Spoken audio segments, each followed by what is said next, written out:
Welcome to the Six Hornet, the podcast for every Charlotte Hornets fan. I'm your host, Eric Smith. Ladies and gentlemen, this is episode 3 of the podcast. Don't forget, please do not forget to subscribe. If you're on YouTube, hit that like button. If you're here, and comment below with your thoughts. A lot to get into here. Let's get right into it. The Charlotte Hornets take a heartbreaking loss to the Philadelphia 76ers, 121 to 125. This was a brutal one. Not really sure what happened down the stretch in this one. The Hornets were up 10 points going into the fourth quarter. Really complete breakdown, in my opinion, in those last few minutes.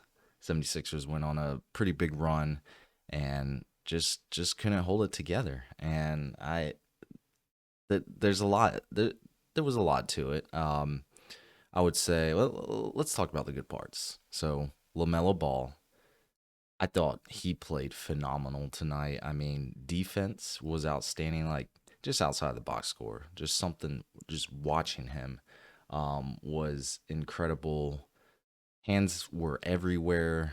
He was, we're used to him doing the big things, but like the half court lobs, step back threes, things like that. But did a lot of the little things tonight. Got his hands dirty. Had 3 steals. I thought he had 4. I think one was taken away, but LaMelo Ball was really good. I think maybe he had a mistake or 2 in the fourth, but that's what you want to see, and I hoping he turns out and becomes that superstar we really need him to be. Um, I would say he was probably the biggest bright spot. I really liked what Kalkbrenner was doing tonight, and Collin Sexton. Kalkbrenner was just catching what he needed to catch. I mean, he was just getting fed some easy ones and getting those dunks. That's what we need. We need those layups. We need those dunks. We need those high percentage shots. Collin Sexton, man. He started tonight. A little different than the other night, but that man is what Charlotte needs. Someone that's just gonna come down and he just attacks the paint, and it's awesome to see. He can also shoot the 3 ball. He's pretty electric to watch, and that, like I said, that's what the Hornets need right now. But it was strange not seeing him down the stretch. I thought that was a decision. It was a very interesting decision by Charles Lee. So, Trey Mann, that last possession, well, not technically the last possession, but the possession where it's like, hey, we can actually tie it up here. I felt like he rushed that 3-pointer. There's about 10 seconds left on the clock. I don't know, man. I think he had an open look. He had a little decent look, but it felt rushed to me. I think someone else was supposed to take that shot there. Let's be honest. I maybe Ball or Knippel. I even Bridges. I just thought somebody else was gonna take that shot there. Because Trey Mann was not shooting it well this game. Not saying he can't knock down that shot, but want to give it to a little hotter hand there. Miles Bridges struggled in the first half. Felt like Knippel, he didn't make a shot in the fourth quarter. There was a lot going on in that fourth quarter that I just felt like it was yucky, man. A lot of possessions, playing very fast and quick, which is what the Hornets were doing, and that's kind of been their MO so far, but it just led to a lot of tough shots, turnovers. There was a good bit of them. I mean, Sixers are up like 14, 16 points on us at one point. Just forced pull-up threes, things like that. But nonetheless, I thought the Hornets played a pretty good game until the fourth quarter. It just kind of broke down. Free throws. I don't think you can be a winning basketball team shooting sub 70% free throws every single night. I just don't think that can happen. And your starters are getting it done. Miles Bridges 3 for 3, Collin Sexton 4 for 6, LaMelo Ball 7 for 8. And it's really Musa. And we knew that. We knew he's not. We know he's not the best I'm sorry, free throw shooter. He's not gonna get those freebies at the charity stripe. But 2 for 7, those 5 points are just missing. And you look at the score. I mean, we only lost by 4. Those extra buckets really do count. I just think we got to shoot the better. We got to shoot the ball better at the free throw line. It's really just Diabate, man. Diabate looks like he's just shooting bricks there, but too many, a lot of fouls.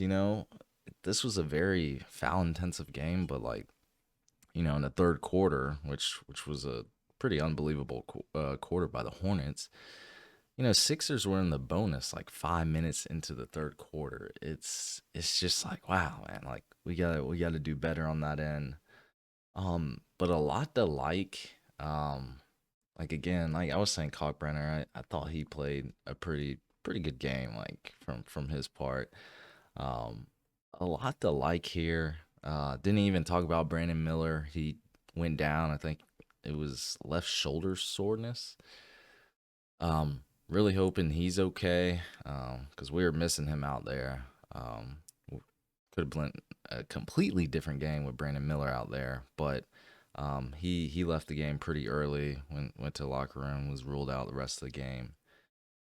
Um, no, see, on James, I really like. Deion James looks like that two-way impact player that we really need coming off the bench. I mean, he was pretty electric tonight as well. 4 for 5, um, 10 points in double figures. He was missing out. I think the other night was he the only one that didn't hit double figures in that game against the Nets? I think he was. I think he only scored 2 piece. But either way, like his defense, his on-ball defense looks really good. Sion James looks like a phenomenal pick right now. Um, but this is a game that the Charlotte Hornets should have won. I mean, let's call a spade a spade. This is a game that they should have won on the road. Should have ended up 2-0 to start the year. It would have been amazing, especially for this fan base. Like I said, heartbreaking loss. You got to bounce back from this one because you're going right back into it tomorrow against the Washington Wizards, which you know, knock on wood that's an easier matchup, but it's the NBA. Everybody can play ball. So it's just like, can we get in there? Can we get our minds straight and come over with a win on a back to back? Like we'll see, but it was a fun game. Just should have came through with the win. Really hoping Brandon Miller's okay and he can play tomorrow, but we'll see what happens. Man, come on, Charlotte, like got to close that one out. Just gotta be better down the stretch. Really, just have to. Tyrese Maxey, man, he's a fraud. He was on that bullshit. It was just like, man, he 12 free throws. It just he's a good salesman. I'll say that. He's a good salesman when he's attacked because he was not shooting the ball well, and I just too many freebies to him, and it looks so fake. I don't know. I hate it. I hate it. But he's good at getting to the free throw line. Um, yeah, I this is a game. I'm done talking about it. This is a game that should have been won. Look, if you gotten this far, let me know your thoughts in the comments. That's going to be it for this episode, ladies and gentlemen. Thank you for tuning in into the Six Hornet podcast. We are live on Apple Podcasts, Spotify, and YouTube. Take care, everyone.